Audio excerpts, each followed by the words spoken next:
Hello students of class 8. Today we will study first chapter of your course book, The Three Questions, written by Leo Tolstoy.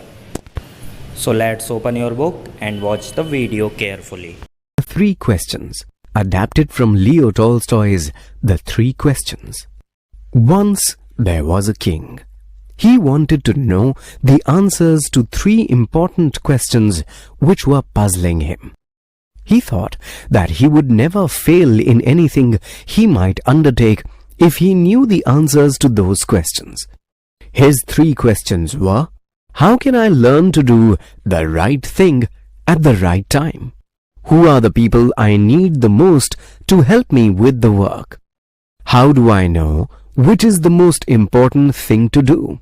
The king said, "I announce a great reward to anyone who can give the right answers to my questions."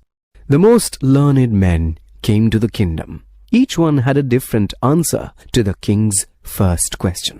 One of them said, "For every action, we should draw up a plan in advance, a table of days, months, and years, and must live strictly according to the plan. Only with this timetable, everything can be done at a proper time." Another scholar declared, "It is impossible to decide the right time for every action. If you avoid getting absorbed in idle pastimes and attend to all that is going on around you, you can manage the most important task." The third scholar said, "However attentive the king might be to what is going on, it is impossible for one man to decide correctly the right time for every action. I think that the king should set up a council of wise men who would help him to fix the proper time for everything." Some scholars contradicted this and said, "Some things might demand immediate action. Of course, for this, we need to know what is going to happen in the future. Only magicians can tell the king what is going to happen in the future. Therefore, one must consult them." Equally various were the answers to the second question. Some said, "The king needs his counselors the most." Some said doctors. Some said priests, while the others said soldiers. The answers to the third question were even more confusing. They ranged from focusing on science to warfare to religious worship. The resulting confusion led the king to meet a hermit, who was widely known for his wisdom. The hermit lived in the woods and never met anyone but common people. The king disguised himself as a common man and went to meet the hermit. When the king reached the woods, the hermit was digging the ground for planting herbs. Seeing the king, he greeted him and went on digging. The hermit was frail and weak, and each time he stuck his spade into the ground and turned a little soil, he breathed heavily. The king waited, but the hermit continued to work. The king decided that he would ask the questions anyway. "I have come to you, wise hermit, to ask you to answer three questions. My questions are: how can I learn to do the right thing at the right time? Who are the people I need the most to help me with the work? How do I know which is the most important thing to do?" The hermit continued digging without giving answers to the king's questions. He looked terribly tired. The king said, "You look tired. Can I help you?" and took the spade from him and started digging. After he had dug 2 beds, the king repeated his questions. The hermit gave no answer. The king went on digging. In the trees, they suddenly heard footsteps.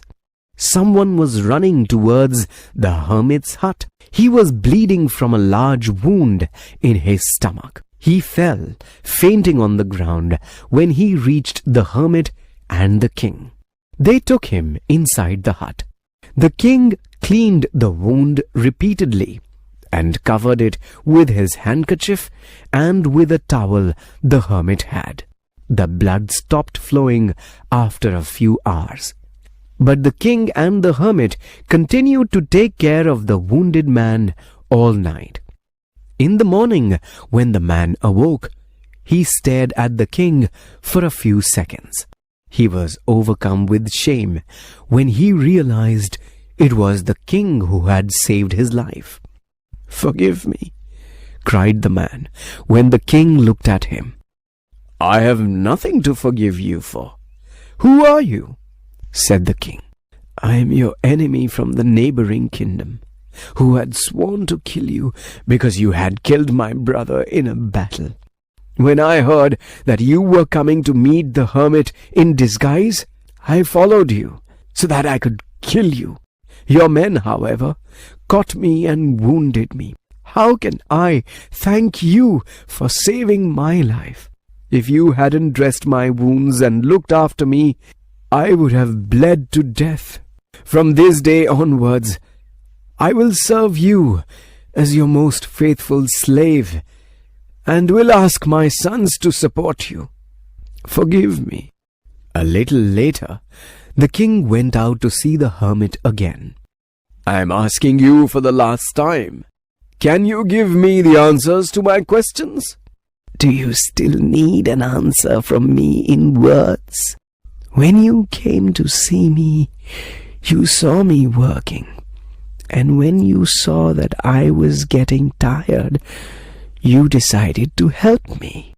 If you hadn't decided to stay and help, you would have been killed by your enemy on your way back.